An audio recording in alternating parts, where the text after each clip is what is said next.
నువ్వు తప్పు చేస్తే లయమైపోతా, నాశనం అయిపోతా.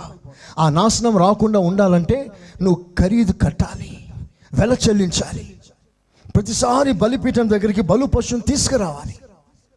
ఈ రోజున ఒక గొర్రె పిల్ల ఎంత ఉందండి రేటు? 6,000 ఒక గొర్రె, మంచి గొర్రె. మీరు రోజుకి ఎన్ని తప్పులు చేస్తుంటారు? అబద్ధం కూడా తప్పే, చెడ్డ తలంపు తప్పే. ఇలా ఒక్కొక్క తప్పు చేసినప్పుడు రోజుకి ఎన్ని చేస్తామో తెలియదు. అన్ని 6,000 కట్టగలుగుతారా?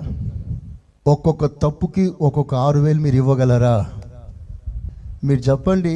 ప్రతి చిన్న తప్పుకి మీరు 6,000 ఇవ్వగలరా? పెద్ద తప్పు అనుకో, పెద్దది తీసుకురావాలి. అదో 10,000 15,000 మీరు చెప్పండి, కట్టగలరా? అందుకే నా యేసయ్య మీ కొరకు కట్టేశాడు. ఇప్పుడు చప్పట్లు కొట్టి దేవుని ఘన